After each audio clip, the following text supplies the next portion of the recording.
John's ചേട്ടാ, ഇപ്പോൾ നമ്മുടെ രാജ്യത്തെ ഭൂരിഭാഗം സംസ്ഥാനങ്ങളും BJP കൈക്കലാക്കിയിരിക്കുകയെന്ന് പറയാം. കാരണം അതിൽ ഏറ്റവും വലിയ ഉദാഹരണമായിട്ട് കാണാൻ സാധിക്കുന്നത് ബംഗാൾ. വലിയൊരു പോരാട്ടത്തിനൊടുവിൽ മമതാ ബാനർജിയെ പോലെ ഇന്ത്യ രാജ്യത്ത് BJP എതിർക്കുന്ന ഏറ്റവും വമ്പൻ ഒരു രാഷ്ട്രീയ നേതാവിന്റെ പതനം അത് കൃത്യമാക്കി നടപ്പിലാക്കി BJP മുന്നോട്ട് വന്നിരിക്കുകയാണ്. അപ്പോൾ സ്വാഭാവികമായിട്ട് എല്ലാ സ്ഥലങ്ങളും BJP ഇങ്ങനെ പിടിച്ചെടുക്കുന്ന സമയത്ത് കേരളത്തിലും ഒരു ചെറിയ ചലനമാണെങ്കിലും BJP ഉണ്ടാക്കിയിട്ടുണ്ട്. ഒരു 3 സീറ്റ് ചരിത്രത്തിലാദ്യമായിട്ട് BJPക്ക് ലഭിച്ചതാണ്. മുന്നോട്ടുള്ള BJPയുടെ ഒരു സാഹചര്യം കേരളത്തിൽ എങ്ങനെയായിരിക്കും? സാധ്യതയുണ്ടോ കേരളത്തിൽ? ഇവിടെ നമ്മൾ പറഞ്ഞ ഒരു പോയിന്റ്, ബംഗാളിൽ ശരിക്കും പറഞ്ഞു കഴിഞ്ഞാൽ മുഖ്യ പ്രതിപക്ഷം BJP തന്നെയായിരുന്നു. കേരളത്തിലെ ഏറ്റവും ശക്തമായ രാഷ്ട്രീയ പാർട്ടി ഇടതുപക്ഷമാണെന്ന്. കാരണം ഒറ്റയ്ക്ക് നമ്മൾ ഒരു തെരഞ്ഞെടുപ്പ് നടത്തി കഴിഞ്ഞാൽ CPM-നെ നേരിടാനായിട്ട് ഒരു പാർട്ടിക്കും സാധിക്കില്ല. ഇപ്പോൾ 2ാം സ്ഥാനത്ത് കോൺഗ്രസ്, 3ാം സ്ഥാനത്ത് BJP, പിന്നെ ലീഗൊക്കെ വരും. അപ്പോൾ ഇവിടെ നിന്ന് 2 മുന്നണി പ്രബലമായിട്ട് നിൽക്കാന്ന്, UDF, LDF. ആ ഒരു അവസ്ഥയിൽ BJP ഇവിടെ എപ്പോഴും ഒരു 3ാം സ്ഥാനത്താണ് നിൽക്കുന്ന അവസ്ഥ നിൽക്കുന്നത്. എങ്കിലും ഒരു 3 സീറ്റ് അവർക്ക് ലഭിച്ചിട്ടുണ്ട്. പക്ഷെ ഇവിടെ നമ്മൾ നോക്കണേ, ഇപ്പോൾ ഈ തെരഞ്ഞെടുപ്പ് കഴിഞ്ഞു കഴിഞ്ഞു ഇടതുപക്ഷം പരാജയപ്പെട്ടു, UDF വൻ വിജയം നേടിയിട്ടുണ്ട്. എങ്കിലും ഇവിടെ നമ്മൾ ഈ 100% UDF വൻ വിജയം നേടിയതിൻ്റെ ഒരു ആഘോഷമാണ് കേരളത്തിൽ നടന്നുകൊണ്ടിരിക്കുന്നത്. പക്ഷേ നമ്മൾ 140 മണ്ഡലങ്ങൾ, അല്ല 14 ജില്ലകൾ, നമ്മൾ വോട്ടിൻ്റെ പാറ്റേണും കാര്യങ്ങളും വെച്ചിട്ട് ബേസായിട്ടുള്ള വോട്ടുകൾ, ആ വോട്ടിൽ ഇടതുപക്ഷത്തിനെ ഒരു 4 ജില്ലകളിലാണ് കാര്യമായിട്ട് ക്ഷീണം സംഭവിച്ചിട്ടുള്ളത്. ഒന്ന് മറ്റേ മലപ്പുറം, എറണാകുളം, കോട്ടയം, ഇടുക്കി. ബാക്കി 10 ജില്ലകളിലും ഇടതുപക്ഷത്തിന് കാര്യമായി അവരുടെ ബേസ് വോട്ടിൽ കാര്യമായിട്ട് മാറ്റം സംഭവിച്ചിട്ടുണ്ട്. അതോടൊപ്പം തന്നെ BJPക്ക് 14 ജില്ലയിൽ 4 ജില്ലയിലാണ് ചെറിയ തോതിൽ വോട്ട് വർദ്ധിച്ചിട്ടുള്ളത്. ബാക്കി 10 ജില്ലയിലും BJPക്ക് വോട്ട് വർദ്ധിച്ചിട്ടില്ല. ആ ഒരു അവസ്ഥയിലുകൊണ്ട് ഇവിടെ മുഖ്യ പ്രതിപക്ഷം എന്ന് പറഞ്ഞു കഴിഞ്ഞാൽ അത് ഇടതുപക്ഷം തന്നെയാണ് നിലവിലുള്ളത്. BJPക്ക് ഒരു 3 സീറ്റ് കിട്ടി. അവർ പക്ഷേ 3 നിന്നുള്ള ഒരു പക്ഷേ 5, 10, 15, 20 അങ്ങനെ ഗ്രാജുവലി ഒരു ചെറിയ ചേഞ്ചസ് വരാമെന്നല്ലാതെ ബംഗാൾ പോലെ ഒരു സാധ്യത നിലവിൽ ഇപ്പോൾ കാണുന്നില്ല. കാരണം ഇടതുപക്ഷത്തിൻ്റെ ശക്തി കേരളത്തിൽ നിലനിൽക്കുന്ന കാലത്തോളം BJPക്ക് ശക്തമായി ഇവിടെ അധികാരത്തിലെത്താൻ സാധിക്കാനുള്ള ചാൻസ് വളരെ കുറവാണ്. കാരണം BJP ലക്ഷ്യം വയ്ക്കുന്ന വോട്ടുകൾ, അതുപോലെ തന്നെ ഇടതുപക്ഷം ലക്ഷ്യം വയ്ക്കുന്ന വോട്ടുകൾ രണ്ടും ഒരേ ഭാഗത്തു നിന്നുള്ള വോട്ടുകളാണ്. ഭൂരിപക്ഷ സമുദായത്തിലെ ഭൂരിപക്ഷം വോട്ടുകളാണ് BJP ലക്ഷ്യം വയ്ക്കുന്നത്. അതോടൊപ്പം തന്നെ ഭൂരിപക്ഷ സമുദായത്തിലെ ഭൂരിപക്ഷം വോട്ടാണ് LDFനെ നിലനിർത്തിക്കൊണ്ടിരിക്കുന്നത്. ആ വോട്ട് ബാങ്ക് തകർത്ത് തരിപ്പിടമാകാനായിട്ട് BJPക്ക് കഴിയാത്തോടത്തോളം കാലം BJPക്ക് താൽക്കാലികമായി ഒരു 2-3 സീറ്റുകളൊക്കെ നേടി ഇങ്ങനെ പോകാനുള്ള സാധ്യതയാണ് നിലവിൽ കാണുന്നത്.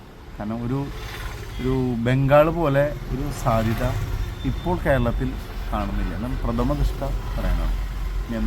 ഇതിലിപ്പോ BJP കേരളത്തിൽ ഒരു വലിയൊരു മുന്നേറ്റം നടത്തണമെങ്കിൽ യഥാർത്ഥത്തിൽ BJPയുടെ ഇനി ചെയ്യേണ്ട കാര്യങ്ങൾ എന്തെല്ലാമായിരിക്കാം?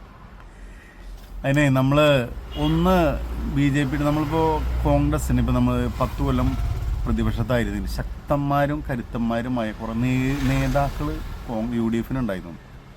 അതോടൊപ്പം തന്നെ ഇടതുപക്ഷത്തിന് ഈ ഭരിച്ചു ഒരു 10 വർഷം മുന്നേ നോക്കി കഴിഞ്ഞാൽ വളരെയധികം നേതാക്കന്മാരുണ്ടായിരുന്നു, തലയുയർ പിടിച്ചു നേതാക്കന്മാർ. അതോടൊപ്പം തന്നെ അതിന് താഴെ ജില്ലാ തലത്തിൽ, ഗ്രാസ് റൂട്ട് ലെവലിൽ, നമ്മൾ പഞ്ചായത്തിൽ ഇങ്ങനെ പ്രവർത്തിക്കുന്നതിനുള്ള നേതൃത്വ നിരകൾ നമ്മൾ കോർപ്പറേഷനിൽ, മുനിസിപ്പാലിറ്റികൾ, പഞ്ചായത്തുകൾ മത്സരിക്കുന്നതിനുള്ള ആളുകൾ, പ്രവർത്തകർ കോൺഗ്രസിനും അതുപോലെ LDFനും ഉണ്ടായിരുന്നു. പക്ഷേ BJPനെ സംബന്ധിച്ചിടത്തോളം ഈ എന്താ പറയുക, കോർപ്പറേഷൻ തലങ്ങളിലൊക്കെ ചില വാർഡുകളിലൊക്കെ ഉണ്ടെങ്കിലും പൊതുവെ കേരളത്തിൽ നോക്കി കഴിഞ്ഞാൽ ഈ 14 ജില്ലകളിലും ശരിക്കും നമ്മൾ എല്ലാ ജില്ലാ പഞ്ചായത്തിൽ, ബ്ലോക്ക് പഞ്ചായത്തിൽ, വാർഡുകളിൽ, കോർപ്പറേഷനിൽ, മുനിസിപ്പാലിറ്റിയിൽ മത്സരിക്കാൻ തന്നെ നല്ല ആളുകളെ തന്നെ കിട്ടാൻ പറ്റാത്ത സാഹചര്യമാണ് BJPക്ക് നിലവിലുള്ളത്.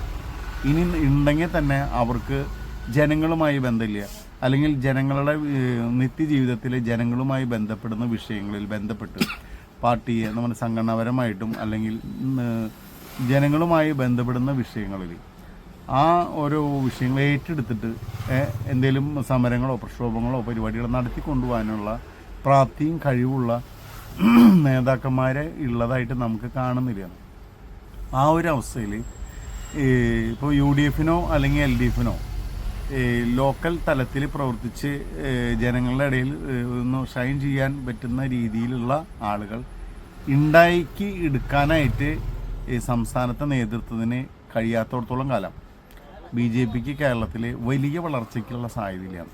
ഒരു പ്രത്യേക സമയത്ത് ഒരു ഫ്ലോട്ടിംഗ് വോട്ടിൽ നമ്മുടെ സുരേഷ് ഗോപിയോട് ജയിച്ചു പോലെ, ഇപ്പോൾ കഴിഞ്ഞ പ്രാവശ്യം നമ്മൾ ചാത്തന്നൂർ ഒക്കെ ജയിച്ചു വന്ന ഒരു പ്രത്യേക തലത്തിൽ ചില മണ്ഡലങ്ങളിലും സീറ്റുകളൊക്കെ ജയിച്ചു വരാം. അത് സ്ഥായിയായിട്ട് നിലനിർത്താൻ പറ്റണമെങ്കിൽ സർവ്വ മേഖലയിലും ഇപ്പോൾ CPM അല്ലെങ്കിൽ ഒക്കെ പ്രവർത്തിക്കുന്ന എല്ലാ മേഖലയിലും ജനങ്ങളുമായി ബന്ധപ്പെടുന്ന വിഷയങ്ങളിൽ ഇടപെടാൻ പറ്റുന്ന യുവജനങ്ങൾ എന്ന് പറയുന്ന നേതാക്കൾ ഉണ്ടായിരിക്കണം. ആ ഒരു സാഹചര്യം നിലവിലിപ്പോൾ ഉള്ളതായിട്ട് നമുക്ക് കാണുന്നില്ല. പിന്നെ BJPയുടെ സംസ്ഥാന നേതൃത്വങ്ങൾ, ജില്ലാ നേതൃത്വങ്ങൾ ജനങ്ങളുമായി ബന്ധമുള്ള ആളുകളാണെന്ന് നമുക്ക് കാണുന്നില്ല. അപ്പോൾ നമ്മൾ തൃശ്ശൂർ സുരേഷ് ഗോപി മത്സരിച്ചപ്പോൾ വൻ വിജയം നേടിയ ജില്ലയിൽ ശരിക്കും പറഞ്ഞു കഴിഞ്ഞാൽ പല തൃശ്ശൂർ 14 മണ്ഡലങ്ങൾ NDAക്ക് നിലവിലുള്ള അവർ ബേസ് വോട്ട് തന്നെ പിടിച്ചു നിർത്താനായിട്ട് പോലും സാധിക്കാത്ത അവസ്ഥയാണ് പല മണ്ഡലങ്ങളിലും കാണുന്നത്. അപ്പം അതിൻ്റെ അർത്ഥം BJPക്ക് യഥാർത്ഥത്തിൽ സത്യസന്ധമായി പ്രവർത്തിക്കാനായിട്ട് അണികൾ അല്ലെങ്കിൽ പ്രവർത്തകർ ഇല്ലാത്തൊരു പാർട്ടിയാണെന്നാണ് പൊതുവെ ഈ തെരഞ്ഞെടുപ്പ് ഫലം വിശകലനം ചെയ്യുമ്പോൾ നമുക്ക് മനസ്സിലാവും. അതിനെന്തെങ്കിലും മാറ്റം വരുത്തണമെങ്കിൽ സംസ്ഥാന നേതൃത്വത്തിൽ ജനങ്ങളുമായി ബന്ധപ്പെടുന്ന ആളുകളും അല്ലെങ്കിൽ അവരെ ചലിപ്പിക്കുന്നതിനുള്ള നമ്മൾ മണി പവർ ഉണ്ടായതുകൊണ്ട് മാത്രം കാര്യമില്ല. ജനങ്ങളുമായി ബന്ധപ്പെടുന്ന വിഷയങ്ങൾ ജനങ്ങളെ ചലിപ്പിക്കാനായിട്ടുള്ള കഴിവുള്ള നേതൃത്വം ഉണ്ടാവണം. അതുപോലെ ജില്ലാ അടിസ്ഥാനത്തിൽ പ്രാദേശികമായിട്ട് അതിനുള്ള ഒരു വിങ് സജ്ജമായ മാത്രമാണ് BJPക്ക് കേരളത്തിൽ പിടിച്ചു നിൽക്കാൻ സാധിക്കുള്ളൂ. കാരണം LDF കേരളത്തിലെ സർവ്വ മേഖലയിൽ നിറഞ്ഞു നിൽക്കുന്ന ഒരു രാഷ്ട്രീയ പ്രസ്ഥാനം. അതിനെ തകർത്തിട്ട് വേണം BJPക്ക് കേരളത്തിൽ ക്ലച്ച് പിടിക്കാൻ. അതല്ലെങ്കിൽ UDFനെ തകർത്തു. UDF എന്ന് പറഞ്ഞൊരു ആൾക്കൂട്ടാണ്. അപ്പോൾ LDF ആണ് മുഖ്യ ശത്രു. അതിനെ തകർക്കണമെങ്കിൽ അതിനനുസരിച്ചുള്ള ശക്തി സംഭരിക്കണം. ശക്തി ഓൾറെഡി ഇല്ലാത്തതുകൊണ്ട് പെട്ടെന്ന് BJPക്ക് ഒരു വളർച്ചാ സാധ്യത നമ്മൾ കാണുന്നില്ല.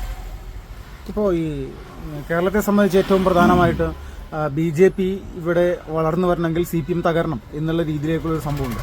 പക്ഷേ BJPയിലേക്ക് പല പാർട്ടികളും CPMൽ നിന്നും കോൺഗ്രസിൽ നിന്നൊക്കെ നിരവധി ആളുകൾ വരുന്നുണ്ടെങ്കിലും യുവജനങ്ങൾ BJPയിലേക്ക് ഇപ്പോഴത്തെ സാഹചര്യത്തിൽ അടുക്കുന്നില്ല. അല്ലെങ്കിൽ യുവമോർച്ച പോലെയുള്ള സംവിധാനങ്ങൾ പഴയ പോലെ ഒരു കരുത്തുറ്റ സംവിധാനമല്ല എന്നുള്ളൊരു തോന്നൽ അത് ജനങ്ങളുടെ ഇടയിലുണ്ടോ?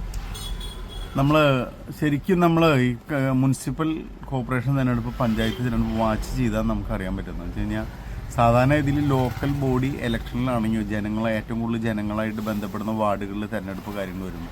അപ്പം നമ്മൾ അങ്ങനത്തെ ഒരു സാഹചര്യത്തിൽ കഴിഞ്ഞ തദ്ദേശ തെരഞ്ഞെടുപ്പുകൾ ചില വാർഡുകളിൽ BJPക്ക് ജയിക്കാൻ കഴിഞ്ഞിട്ടുണ്ടെങ്കിലും ഉദ്ദേശിച്ച പോലെ ഒരു ജയം BJPക്ക് നേടാനായിട്ട് കഴിഞ്ഞിട്ടില്ല. അതിൻ്റെ യഥാർത്ഥ കാരണം ഈ ചെറുപ്പക്കാരായ ആളുകൾ, യുവാക്കൾ, അല്ലെങ്കിൽ നമ്മളിപ്പോൾ എല്ലാ പ്രായത്തിലുള്ള ആളുകളുണ്ട്. നമ്മൾ നാടുകളിൽ ജനങ്ങളുമായി ബന്ധപ്പെടുന്ന ആളുകൾ BJPയിൽ പ്രവർത്തിക്കാനായിട്ട് ഇപ്പോഴും രംഗത്ത് വരുന്നില്ല എന്നുള്ളതാണ് കാരണം. ഒരു വിശ്വാസം നേടിയെടുക്കാനായിട്ട് എന്താ പറയുക, പൊതുജനങ്ങളുടെ വിശ്വാസം നേടിയെടുക്കാൻ പറ്റുന്ന ഇടത്തരം നേതാക്കന്മാർ അല്ലെങ്കിൽ അത്തരം ആളുകൾ പാർട്ടി കൈകാര്യം ചെയ്യുന്നതിൽ പറ്റിയൊരു വീഴ്ച തന്നെയാണ് ഇതെന്ന് നമുക്ക് പറയാൻ പറ്റും. കാരണം കഴിവും പ്രാപ്തിയുമുള്ള നേതാക്കന്മാരെ പ്രാദേശിക തലത്തിൽ വളർത്തിക്കൊണ്ടുവരേണ്ട ഏതൊരു പാർട്ടിയുടെ ഒരു കടമയാണ്. ആ കടമ നേതൃത്വത്തിലുള്ളവർ ചെയ്യുന്നില്ല എന്നുള്ളതാണ് നമുക്ക് മനസ്സിലാവുന്നത്. അല്ലെങ്കിൽ തദ്ദേശ തെരഞ്ഞെടുപ്പിൽ ഇങ്ങനെയാവണമെന്നില്ല സീറ്റുകളുടെ എണ്ണം. അതോടൊപ്പം തന്നെ നിയമസഭാ തെരഞ്ഞെടുപ്പിൽ നമ്മൾ 3 സീറ്റ് കിട്ടിയെങ്കിലും പല ജില്ലകളിലും പല മണ്ഡലത്തിലും പ്രതീക്ഷിച്ച വോട്ടുകൾ കിട്ടിയിട്ടില്ല. തൃശ്ശൂർ ജില്ല തന്നെ നമുക്ക് ഏറ്റവും ഉദാഹരണമായിട്ട് കാണാൻ പറ്റുന്നതാണ്. അപ്പോൾ അതുകൊണ്ട് ഒരു ഫ്ലോട്ടിംഗ് വോട്ട് ഒരു പ്രത്യേക സമയത്ത് കിട്ടുന്നല്ലാതെ നമ്മൾ CPMനെ ഒക്കെ ഉള്ള പോലെ ഒരു ഫിക്സഡായിട്ട് ഇത്ര വോട്ട്, ഇപ്പോൾ എത്ര CPM ഇത്രയൊക്കെ തകർന്ന് തരിപ്പണമായി എന്ന് പറഞ്ഞാൽ 80 ലക്ഷം വോട്ട് അവർ നേടിയിട്ടുണ്ട്. 80 ലക്ഷത്തിൻ്റെ മുകളിൽ വോട്ട് ഇടതുപക്ഷം നേടിയിട്ടുണ്ട്. BJPക്ക് 40 ലക്ഷത്തോളം വോട്ടൂടെ നോർമലി സമാഹരിക്കാൻ പറ്റുന്നൊരു അവസ്ഥ നിലവിലുണ്ട്. 40 ലക്ഷം വോട്ട് BJPക്ക് സമാഹരിക്കാൻ നോർമലി പറ്റുന്നു. ആ 40 ലക്ഷം സമാഹരിക്കാൻ പറ്റുന്ന BJPക്ക് അത് ആ വോട്ടിൻ്റെ അടുത്തേക്ക് പോലും എത്താനായിട്ട് കഴിഞ്ഞിട്ടില്ല. എന്തുകൊണ്ടാണ് വെച്ചാൽ സംഘടനാപരമായിട്ടുള്ള കഴിവുകേട്, അവരുടെ കഴിവുറവ്, നേതൃത്വത്തിൻ്റെ പിടിപ്പുകേട് തന്നെയാണ്. അപ്പോൾ ആ ഒരു അവസ്ഥയിൽ അതിനെ മറികടക്കാൻ നേതൃത്വത്തിന് പറ്റിയെങ്കിൽ മാത്രമാണ് സ്ഥിരമായി BJPക്ക് ഇവിടെ എന്താ പറയുക ഒരു ഭരണതലത്തിൽ വരാൻ ചാൻസുള്ള ഒരു പാർട്ടിയാണ് എന്നൊരു ജനങ്ങളുടെ ഉള്ളിലേക്ക് ഒരു ധാരണ വരുള്ളൂ. ആ ധാരണ വരാതെ ജനങ്ങൾ വോട്ട് ചെയ്യാനുള്ള സാധ്യത വളരെ കുറവാണ്. ജയിക്കാൻ സാധ്യത ഉണ്ടെന്ന് തോന്നുമ്പോൾ ഒരു പക്ഷേ ഞങ്ങൾ വോട്ട് ചെയ്യാം. ആ സാധ്യത നിലവിൽ കാണുന്നില്ല. ഓക്കെ.